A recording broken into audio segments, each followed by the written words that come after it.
تاریخ اسلام کی وہ عظیم شخصیات جنہوں نے علم و فضل اور زہد و تقوی میں کمال حاصل کیا اور امت مسلمہ کے لیے مفید عملی اور روحانی خدمات سر انجام دیں، صدیاں گزر جانے کے بعد بھی ان کی خدمات یاد رکھی جاتی ہیں اور ان کے علمی نوادرت سے آج بھی لوگ فائدہ اٹھا رہے ہیں۔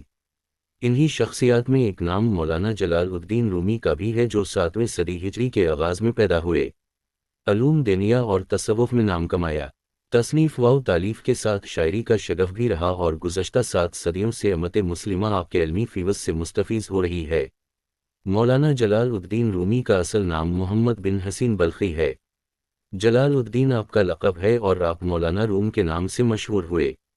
آپ کی ولادت 6 ربیع الاول 604 ہجری بمطابق 30 ستمبر 1207 کو بلوغ میں ہوئی۔ آپ کا سلسلہ نسب امیر المومنین حضرت سیدنا صدیق اکبر سے ملتا ہے، ماں کی جانب سے حضرت علی سے۔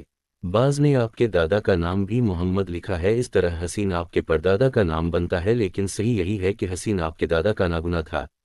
آپ کی دادی ملکہ جہاں شاہان خوارزم کے خاندان سے تھیں۔ آپ کے والد کا نام محمد اور لقب بہاؤالدین ولد تھا، جو بڑے صاحب علم و فضل بزرگ تھے۔ بہاؤالدین ولد تمام علوم میں کامل و ماہر تھے۔ آپ کے علم و فضل کی کیفیت یہ تھی کہ اقصائے خراسان سے مشکل فتوے آپ ہی کے پاس آتے تھے۔ مجلس کا طریقہ بادشاہوں کا سا تھا، سلطان العلماء کا خطاب بھی تھا۔ معمول تھا کہ صبح سے دوپہر تک درس عام ہوتا، ظہر کے بعد اپنے خاص اصحاب کے حلقے میں حقائق و معارف بیان فرماتے، دو شنبے اور جمعہ کو عام وضع فرماتے، ہیبت نمایاں رہتی اور ہمیشہ متفکر معلوم ہوتے۔ یہ دور محمد خوارزم شاہ کا تھا۔ حضرت بہاؤالدین نے 610 ہجری میں نیشاپور کا سفر اختیار کیا تو اس وقت مولانا رومی کی عمر صرف 6 برس تھی اور بچپن سے ہی آپ پر سعادت مندی کے آثار نمایاں تھے۔ نیشاپور میں بہاؤالدین ولد کی ملاقات خواجہ فرید الدین اطار سے ہوئی۔ خواجہ صاحب نے جب مولانا رومی کو دیکھا تو بہاؤالدین ولد سے فرمایا، اس کی قابلیت سے غافل نہ ہونا، اور اپنی مثنوی اسرار نامہ مولانا کو پڑھنے کے لیے عنایت کی۔ یہ دور قتل و غارت گری کا دور تھا۔ آپ ابھی 11 برس کے ہی تھے، تاتاریوں کا فتنہ شروع ہوا جس میں ایک اندازے کے مطابق 90 لاکھ آدمیوں کا قتل عام ہوا۔ اس دور میں حضرت شیخ شہاب الدین سہروردی، حضرت خواجہ فرید الدین اطار، حضرت شیخ محی الدین عربی اور حضرت بو علی قلندر جیسے اولیاء اللہ پیدا ہوئے۔ مولانا رومی نے ابتدائی تعلیم اپنے والد گرامی بہاؤالدین ولد سے ہی حاصل کی، پھر اپنے والد کے ساتھ بغداد تشریف لے گئے۔ یہاں قیام کے دوران فقہ عربیہ کی ترویج و اشاعت کے لیے قائم مدرسہ مستنصریہ میں آپ کی علمی نشو و نما ہوئی۔ والد محترم نے اپنے مرید سید برہان الدین کو آپ کا معلم اور عطالق مقرر کیا تھا، جو محقق ترمذی شریف بھی ہیں۔ بیشتر علوم آپ نے انہی سے حاصل کیے۔ عملی زندگی میں جب والد گرامی سلجوقی شہزادے علاء الدین کے قباط کی درخواست پر جنوبی ترکی کے قدیم شہر قونیہ میں مستقل طور پر مقیم ہو گئے تو آپ نے بھی یہیں مستقل رہائش الف اختیار کر لی۔ والد ماجد کے وصال کے بعد آپ قونیہ کے مدارس میں تدریس فرماتے رہے۔ مولانا رومی کی شادی 18 سال کی عمر میں گوہر خاتون سے ہوئی، جو کہ سمرقند کے ایک بااثر شخص کی بیٹی تھی۔ ان سے آپ کے 2 بیٹے تولد ہوئے۔ جیسا کہ پہلے ذکر ہو چکا ہے کہ آپ اپنے والد کی ہمراہی میں 628 ہجری قونیہ تشریف لے گئے تھے۔ والد محترم کی رحلت کے بعد 630 ہجری میں مزید تکمیل علوم و اکتساب فیض کے لیے شام کا سفر اختیار کیا اور حلب کے مدرسہ حلاویہ میں رہ کر مولانا کمال الدین سے علم حاصل کیا۔ مولانا اپنے دور کے اکابر علماء میں سے تھے، فقہ اور مذاہب کے بہت بڑے عالم تھے، لیکن الف مدہ پہ کی شہرت ایک صوفی شاعر کی حیثیت سے ہوئی۔ دیگر علوم میں بھی آپ کو پوری دسترس حاصل تھی۔ دوران طالب علمی میں ہی پیچیدہ مسائل میں علماء وقت مولانا کی طرف رجوع کرتے تھے۔ مولانا محمد جلال الدین رومی کی خدمت میں بے شمار علماء دین اور طلبہ حاضر ہوتے اور آپ سے علمی مسائل دریافت فرماتے تھے۔ شمس تبریز مولانا کے پیروا و مرشد تھے۔ آپ نے قونیہ میں ایک جامع مسجد کی بنیاد رکھی۔ آپ جب تقریر شروع کرتے تھے تو ہزاروں لوگوں کا مجمع جمع ہو جاتا تھا۔ لوگ آپ کی تقاریر کو تحریر کرتے اور اس کی کتابت کرواتے۔ آپ کی مسجد کی ایک خاصیت اس مسجد سے ملحق مکتب تھا، جہاں بے شمار علمی کتابیں موجود تھیں۔ آپ کے مکتب میں روزانہ بے شمار کتب آتے اور بے شمار کتب علماء کرام لے کر بھی جاتے تھے۔ آپ بچپن ہی سے اعلیٰ استعداد اور جذبہ محبت کے حامل تھے۔ مناقب العارفین میں خود آپ ہی کی زبانی منقول ہے کہ ابھی سن بلوغ کو بھی نہیں پہنچے تھے کہ نبی کریم کے عشق میں 40 دن تک غزہ کی خواہش نہیں ہوتی تھی۔ علوم ظاہری سے فارغ ہونے کے بعد آپ شیخ ابو بکر سلاباف کے مرید ہوئے۔ بعض روایتوں سے معلوم ہوتا ہے کہ آپ شیخ زین الدین سنجاسی کے مرید تھے، بعض روایتوں میں دوسرے نام لیے گئے ہیں۔ جب آپ کو اس طرح سیری نہ ہوئی تو آپ اطراف عالم میں مردان خدا کی تلاش میں پھرنے لگے۔ یہ سفر اس طرح کرتے تھے کہ لوگ آپ کی ولایت و کمال سے واقف نہ ہوتے تھے۔ نمدسیہ پہنتے اور جہاں جاتے سرائے میں قیام کرتے، دروازے میں قیمتی قفل لگا دیتے تھے تاکہ لوگ سمجھیں کہ کوئی بڑا تاجر ہے، مگر اندر سوائے بورے کے کچھ نہ ہوتا تھا۔ کثرت اسفار کی وجہ سے لوگ آپ کو شمس پرندہ کہنے لگے۔ تبریز، بغداد، اردن، روم، قیصر، دمشق کا سفر فرمایا۔ معاش کا یہ طریقہ تھا کہ ہزار بن لیا کرتے تھے اور اسی کو بیچ کر کام چلاتے تھے۔ غذا کی کیفیت یہ تھی کہ دمشق میں 1 سال رہے، ہفتہ میں 1 پیالہ سری کا شوربہ وہ بھی بنا روغن پی لیا کرتے تھے۔ کسی کو اپنی صحبت کا متحمل نہیں پاتے تھے، اور دعا کرتے خدایا کوئی رفیق ایسا عطا کر جو میری صحبت کا متحمل ہو۔ آپ کے شیخ نے آپ سے فرمایا کہ روم جاؤ، وہاں ایک دل سوختہ ہے، اسے روشن کراؤ۔ 22 جمادی الاخر 642 ہجری کو قونیہ پہنچے، شکر فروش کے یہاں قیام کیا۔ ایک روز دیکھا کہ مولانا سوار چلے آ رہے ہیں اور لوگ گرد و پیش استفادہ کر رہے ہیں۔ شمس نے آگے بڑھ کر پوچھا کہ ریاضت و علوم کی غرض کیا ہے؟ مولانا نے کہا آداب و شریعت کا جاننا۔ شمس نے کہا کہ نہیں، بلکہ غرض یہ کہ معلوم تک رسائی ہو جائے۔ مولانا حضرت شمس کو لے کر اپنے مقام پر آئے اور بقول افلاکی 40 روز تک حضرت شمس کے ساتھ ایک حجرے میں رہے جس میں کوئی داخل نہیں ہو سکتا تھا۔ سپہ سالار نے لکھا ہے کہ 6 مہینہ تک صلاح الدین زرکوب کے حجرے میں دونوں بزرگ عزلت نشے رہے، سوائے شیخ صلاح الدین کے کسی کی مجال نہ تھی کہ کمرے میں داخل ہو جائے۔ نتیجہ یہ ہوا کہ شمس کی ملاقات کے بعد مولانا نے درس و تدریس، وضع گوئی سبیت قلم ترک کر دی۔ مولانا ہر بات میں اس طرح حضرت شمس کی پیروی کرنے لگے کہ تمام تعلقات منقطع ہونے لگے، تو یہ امر مولانا کے شاگردوں اور مریدوں پر سخت شاق گزرا۔ ایک شورش کی کیفیت سی پیدا ہو گئی، ایک برہمی کے ساتھ گونا حیرت بھی شامل تھی۔ شمس کے حالات سے لوگ واقف نہ تھے، مریدوں کا خیال تھا کہ ہم نے عمر مولانا کی خدمت میں گزاری ہیں۔ مولانا کی کرامتوں کو دیکھا، تمام اطراف و کناف میں آپ کی شہرت کا باعث ہوئے۔ اب ایک بے نام و نسب شخص آیا اور مولانا کو سب سے الگ کر لیا۔ آپ کی صورت تک دیکھنا نصیب نہیں ہوتی، درس و تدریس، وضع و نصیحت سب بند ہو گئی۔ ضرور یہ کوئی مکار یا ساحر شخص ہے، ورنہ اس کی کیا ہستی ہے کہ ایک پہاڑ کو تنکے کی طرح بہا لے جائے۔ غرض سب کے سب شمس کے دشمن ہو گئے، مولانا کے سامنے کچھ نہ کہہ سکتے تھے، ادھر ادھر ٹل جاتے تو برا بھلا کہتے اور دن رات اسی فکر میں گلتا و پہچان رہتے کہ کسی طرح حضرت شمس کو وہاں سے نکالیں کہ پھر حسب سابق مولانا کی صحبت سے فیضیاب ہو سکیں۔ شمس الدین ان لوگوں کی گستاخیوں پر تحمل کا مظاہرہ کرتے رہے اور سمجھتے رہے کہ مولانا کی وفور عقیدت کی وجہ سے یہ لوگ اس طرح آزردہ ہیں، مگر جب معاملہ حد سے تجاوز کر گیا اور آپ نے سمجھ لیا کہ اب انجام اس کا فتنہ اور فساد پر ہوگا تو آپ ایک دن خاموشی کے ساتھ قونیہ سے نکل گئے۔ افلاکی نے اس غیبت اول کی تاریخ 1 شوال 643 ہجری دی ہے۔ اس طرح بار اول قونیہ میں آپ کا قیام سوا برس رہا۔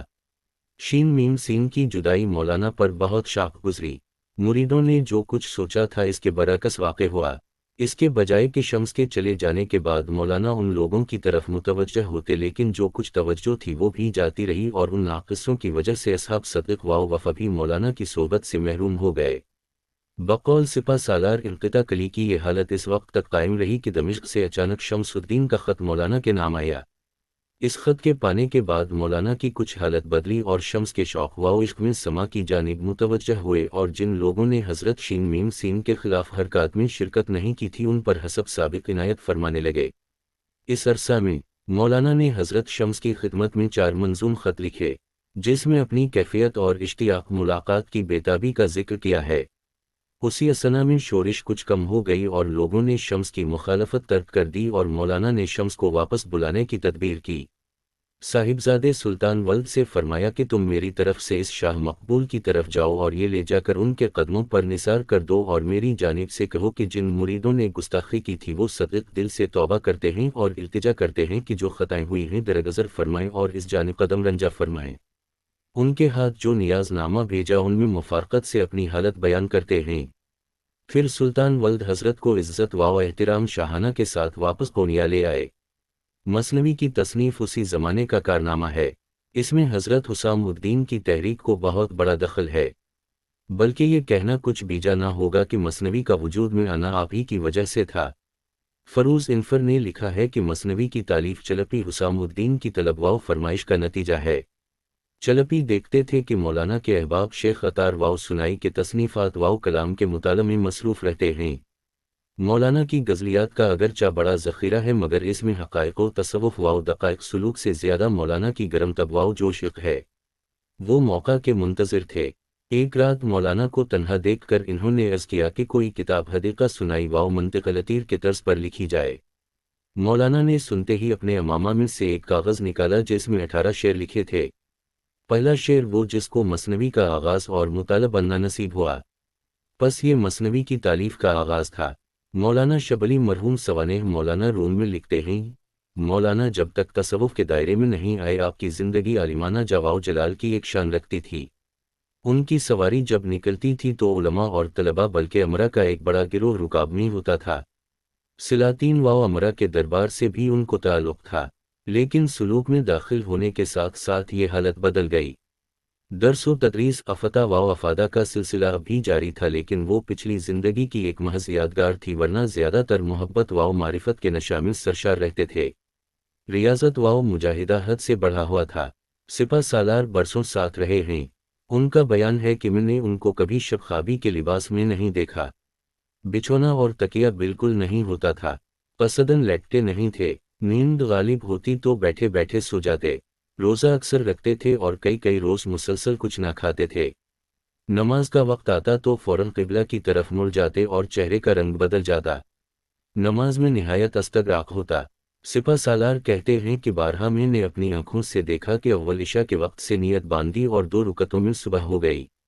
مزاج میں انتہائی درجہ کی زہد و قناعت تھی۔ تمام سلاطین و امرا نقدی اور ہر قسم کے تحائف بھیجتے تھے لیکن مولانا اپنے پاس کچھ نہیں رکھتے تھے۔ جو چیز آتی اسی طرح صلاح الدین زرکوب یا چلپی حسام الدین کے پاس بھجواتے۔ کبھی کبھی ایسا ہوتا کہ گھر میں نہایت تنگی ہوتی اور مولانا کے صاحبزادے سلطان ولد اصرار کرتے تو کچھ رکھ لیتے۔